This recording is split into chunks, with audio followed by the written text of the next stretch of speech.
gabi po, pinamagatang report kay Boss.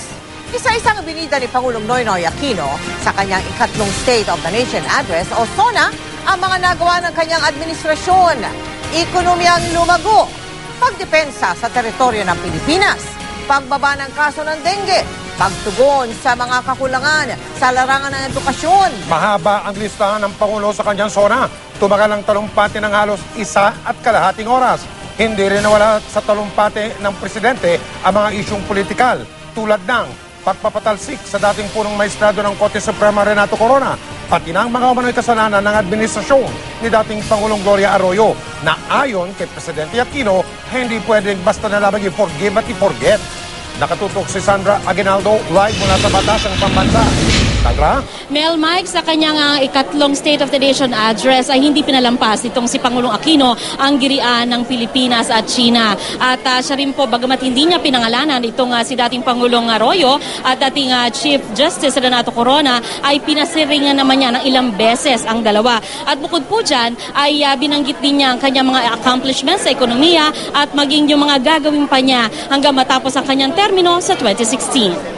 Mayroon po tayong mga meron na nagsasabing, hayaan na lang ang baho di masinlok, umiwas na lang tayo. Pero kung may pumasok sa iyong bakuran at sinabi sa kanya na ang kanyang kinatatayuan ay sa kanya na, papayag ba kayo? Di naman po yata tamang ipinagay na lang natin sa iba ang sadyang atin talaga. Ito ang sinabi ni Pangulong Aquino sa kanyang SONA sa harap mismo ng ambassador ng China na dumalo kasama ang iba pang diplomats ng iba't ibang bansa. Sa kanyang speech, hinimok ng Pangulo ang lahat na magkaisa sa issue. Kaya nga po, hinihiling ko sa sambayanan ang pakikisa sa issue nito. Isa lang po dapat ang kumpas natin. Tulungan ninyo akong iparinig sa kabilang panig ang katwiran ng ating mga paninindigan. Hindi po simple ang sitwasyon. At hindi magiging simple ang solusyon. Magtiwala po kayo. Kumukonsulta tayo sa mga eksperto at sa lahat ng pinuno ng ating bansa, pati na sa mga kalyado natin. Gayon din sa mga nasa kabilang panig ng usaping ito upang makahanap ng solusyon na katanggap-tanggap sa lahat. Bukod dito ay pinagmalaki ng Pangulo ang mga paparating na gamit ng Armed Forces of the Philippines gaya ng barko, helicopter at armas.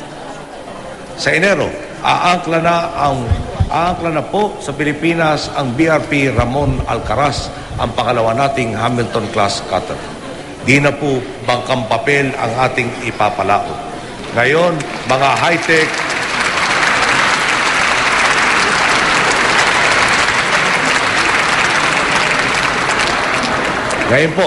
high-tech at dekalidad na barko na ang tatanod sa 36,000 kilometers nating coastline. Makailang ulit din pong pinasaringan ng Pangulo sina dating Pangulong Gloria Arroyo at dating Chief Justice Renato Corona sa kanyang speech, bagamat hindi niya pinangalanan ang mga ito. Sabi niya hindi pwedeng kalimutan na lang ang umunoy pagkakamali nila. Hindi ko po matatanggap ito. Forgive and forget na lang ang 10 taon na nawala sa atin. Forgive and forget na lang para sa magsasakang nabound sa utang dahil sa kakaangkat natin ng bigas. Kayong pwede naman palang pagyamanin ang ating sarili nito. Forgive and forget ang lahat ng atraso na mga naglubog sa atin sa bulok na estado. Forgive and forget para maibalik ang lumang status quo, ang tugon ko. Ang magpatawad, maaari. Ang makalimot, hindi. Kung ang nakasala,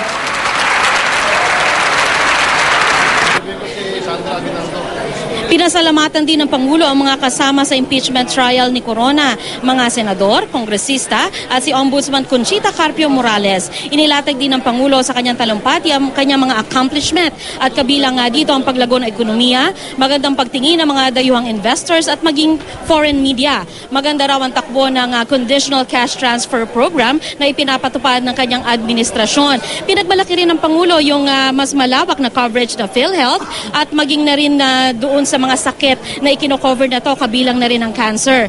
At sa healthcare din ay binanggit niya ang ilang lugar na successful daw yung pagsugpo sa sakit na dengue. Pero hindi nabanggit ng Pangulo na mula noong January to July 2012 ay tumaas pa nga ng 13% ang mga kaso ng dengue kumpara sa same period last year. Pinalakpakan naman ng husto ang pagbanggit ng Pangulo sa sinasulong nito na responsible parenthood. Ito nga ay kaugnay pa rin sa kontrobersyal na RH bill. At ayon sa Pangulo ay patuloy ang gagawing spending ng pamahalaan sa infrastructure para nga po mapagulong ang ekonomiya. At pinagmalaki rin niya yung mas mataas na budget na hinihingi niya para sa edukasyon. At kabilang nga daw dyan sa mabibiyayaan ang mga state university na aniya ay tataas din ang mga budget taliwas sa batikos ng ilan.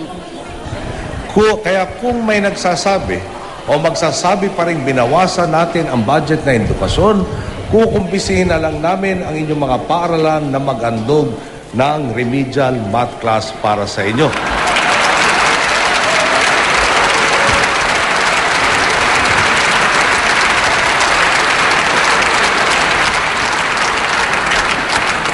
Ayon sa Pangulo, bago matapos ang 2016, ay ilan sa kanyang mga ipagmamalaki na kanyang gustong igawin para sa kanyang administrasyon ay ang pamamahagi ng lupain sa mga magsasaka.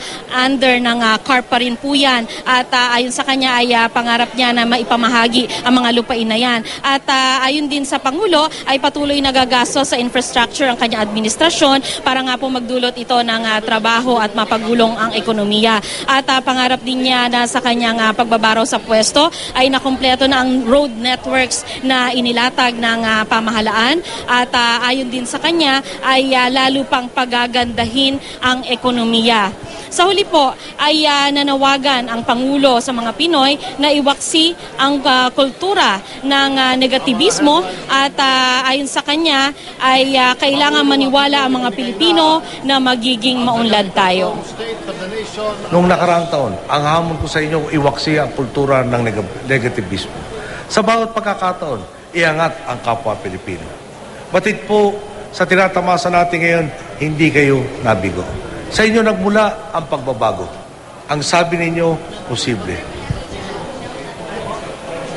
Mel, Mike, kapansin-pansin naman na talagang hindi nabanggit ng Pangulo ang matagal nang isinusulong na Freedom of Information Bill na makakatulong sana o pinaniniwala makakatulong sa transparency ng gobyerno natin. Yan muna ang pinakahuling ulat mula dito sa Batasang Pambansa. Mel, Mike? Sandra, nabanggit mo, no? Walang nabanggit tungkol sa Freedom of Information Bill. Sandra? Oo, Mike, yun ang inaabangan sana, lalo na yung marami sa mga miyembro ng media. Pero wala pong pagbanggit dyan ang ating Pangulo. Bagamat nung mga naunang bahagi ng kanyang administrasyon, ay nabanggit na rin niya na inihahanda na ito. Pero ngayon nga ay sa kanyang SONA ay hindi ito nabanggit ng Pangulo. At Sandra, nakikita namin sa likuran mo, may mga tao pa dyan sa Batasan hanggang sa mga sandaling ito, Sandra? Yes, Mike. Ito yung mga ilang mga mambabatas at yung mga iba pang dumalo dito sa SONA ng Pangulo. Ang nangyayari na lamang dito, Mike, ay parang nag-uusap-usap sila, nagkukwento dun sa mga na-observe nila doon sa SONA ng Pangulo. Maraming salamat, Sandra Aguinaldo.